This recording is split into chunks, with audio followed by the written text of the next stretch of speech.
Ei, gente do Projeto Fama. Pessoal, vamos dar continuidade agora e vamos falar sobre as primeiras ações do Brasil como país independente. A primeira coisa que aconteceu foi no ano seguinte, em 1823. Primeira coisa que eu falo, uma coisa relevante, uma coisa que é lembrada até os dias de hoje e é ensinada na matéria de História. Foi a Assembleia Constituinte de 1823. O que acontece? O que é mais importante nessa Assembleia? Estavam discutindo se o Brasil ainda ia continuar como nação unida, do tamanho que ele é, grande, ou se ele iria se fragmentar em diversos outros países, como aconteceu na América Hispânica. Por exemplo, o vice-reino da Prata, que era um vice-reino da Espanha, se fragmentou em Argentina, em Bolívia, em Paraguai, em partes do Chile e em partes do Uruguai, entende? Então, a elite local, elas estavam discutindo se o Brasil ia continuar do tamanho que ele é ou se ele iria se separar em diversos outros países.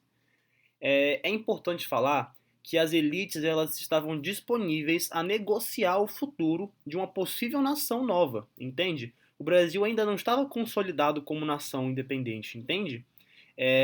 Então, esse ato das elites estarem dispostas a negociar é muito importante para a história do país, ok? Além disso, é muito importante falar que eles estavam discutindo quem era realmente brasileiro. Você formou o Brasil, mas agora, quem que são os brasileiros? Eles excluíram os negros e os índios. Os negros e os índios que não tinham a liberdade, entende? Então, eram cidadãos brasileiros, pessoas maiores de 21 anos, homens, e que fossem libertos, ok? Gente, a Assembleia foi uma completa bagunça. Existiam diversas correntes filosóficas, existiam diversas formas de pensar diferentes, entende? Existiam os conservadores, que queriam um poder central mais forte, existiam os liberais, que queriam mais autonomia das províncias, um governo central mais fraco, existiam os interesses do próprio imperador, Dom Pedro I também estava na jogada, e é importante falar que ele falou uma frase muito emblemática que até hoje é lembrada. No começo da Assembleia Constituinte, ele falou: "Façam uma Constituição digna do Brasil e digna de mim, não de mim, Eduardo, porém de Dom Pedro, entende?" Então, ele já deixa bem claro de que ele não vai aceitar algo que não fosse de interesse do próprio imperador, entende? Ok, voltando. O imperador ele dissolve a Constituinte em 1823, por quê? Porque os próprios deputados não estavam sabendo lidar com a situação. Devido àquele caos de diversas formas de pensar, esses deputados eles não conseguiram chegar em quase nenhum consenso, entende? Então, em uma forma estratégica de política, o Dom Pedro ele dissolve a Assembleia Constituinte e no ano seguinte, em 1824, ele reúne 10 deputados do seu interesse para poder promulgarem uma Constituição do interesse de Dom Pedro, ok? E então, essa Constituição de 24, ela é a única Constituição no Brasil que foi outorgada. Ela não foi proposta para os parlamentares em votarem se eles iriam aceitar ou não. Porém, ela foi imposta pelo próprio imperador. Além disso, nos países modernos existem três poderes: o judiciário, o executivo e o legislativo. Na Constituição de 24, existia também o poder moderador, que era exercido apenas e exclusivamente pelo imperador do Brasil, que ele poderia intervir em qualquer um dos três sem ser barrado. O voto censitário também foi imposto. Gente, nessa época apenas poderiam votar pessoas ricas e influentes. Não existia esse negócio de sufrágio universal, em que qualquer homem livre poderia votar. Isso era muito utópico para a época, entende?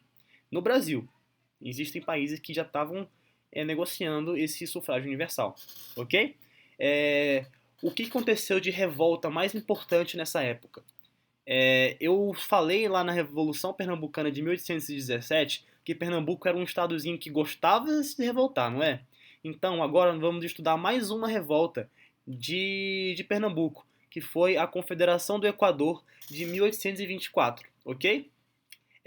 Na província, existiam diversos sentimentos nativistas, pessoas que estavam se sentindo mais pernambucanas do que propriamente brasileiras, entende?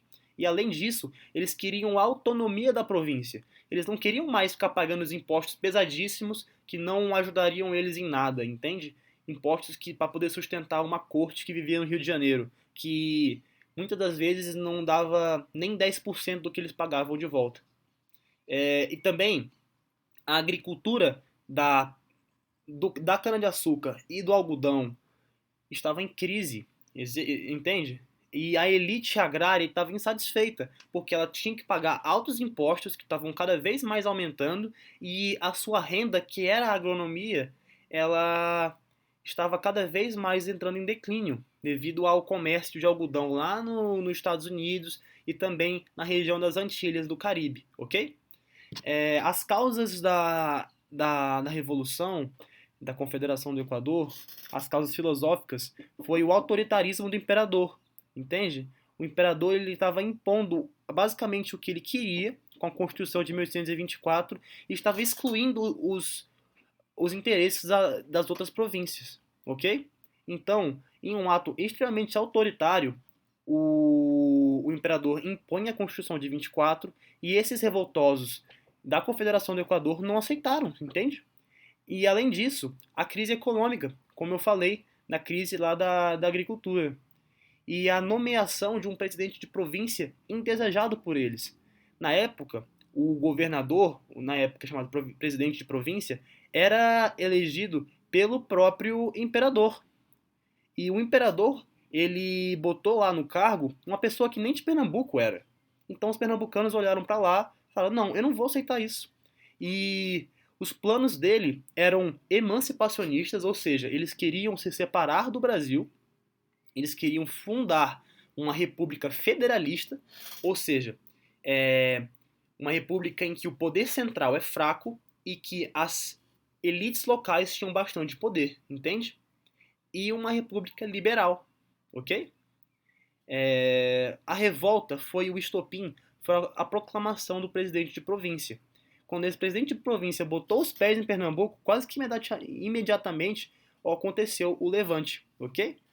E a união de diversos estados nordestinos. Não foi só apenas Pernambuco. Pernambuco foi o centro, foi como se fosse o motivador, mas essa revolta também se espalhou para o Ceará, se espalhou para Paraíba, um pouquinho para Bahia, chegou nos cantos do Piauí, mas parou por ali, entende? E tava todo mundo participando quase. E as pessoas também não estavam aceitando a situação. Não era apenas Pernambuco que estava na jogada, entende? E as elites locais, elas começaram com o movimento, porque elas estavam insatisfeitas, mas quando eles viram que o povo estava entrando de massa, estava entrando muito nessa revolução, eles saíram. Por quê? Por que a elite saiu, sendo que o povo estava entrando? Porque existiam muitas ideias diferentes. O povo queria a abolição abrupta da escravidão. E a elite não estava interessada nisso porque eles simplesmente acabariam com toda a sua mão de obra. Isso não interessava de jeito nenhum essas elites, entende? E devido a essa instabilidade da elite entrar e sair, do povo entrar de cada vez mais, o movimento foi sufocado, entende? E Frei Caneca, que era um padre, um religioso da época, que participou da Revolução Pernambucana de 1817, foi executado nessa Revolução da Confederação do Equador, de 1824, ok? Ele foi o único que foi fuzilado e não foi enforcado, porque não existia um carrasco, não existia aquele cara que puxava aquela alavanca que estava disposto a matar o Frei Caneca. Ele era muito respeitado na região, ok? E quais que foram as consequências da Confederação do Equador? Gente, ela retardou o reconhecimento do Brasil como nação independente. Por quê? O Brasil ainda estava em discussão se ele ia ainda continuar junto ou não. Como que eu vou reconhecer um país que ainda não está estabilizado politicamente? Entende? Eram isso que as nações das outras partes do mundo estavam em dúvida em reconhecer o próprio país, entende? A Inglaterra, por exemplo, não reconheceu de imediato, porque ela tinha relações fortes com Portugal e Portugal não tinha reconhecido ainda, porque o Brasil ainda não estava estável, ele não tinha ainda um governo fixo, um governo com certa estabilidade como nós temos hoje, ok? E além disso, o Estado ficou extremamente endividado. Gente, guerra, revolta é caro para poder você é, é, para poder você manter uma revolta, você manter um exército para poder sufocar uma revolta, você tem que gastar muito dinheiro, porque você tem que dar armamento, dar comida, dar saúde para os soldados, e isso é muito caro, entende? Além disso, o desgaste do prestígio de Dom Pedro I. Dom Pedro I sufocou a Confederação do Equador. Muitos falam que foi com extremo autoritarismo. E isso não ficou bem para a imagem do próprio Dom Pedro, porque as elites locais das outras províncias vão olhar para ele como se fosse um imperador autoritário, ok? E isso depois vai influenciar para a queda do próprio Dom Pedro no final do primeiro reinado. Eu espero que vocês tenham gostado da aula e foi isso aí. Valeu!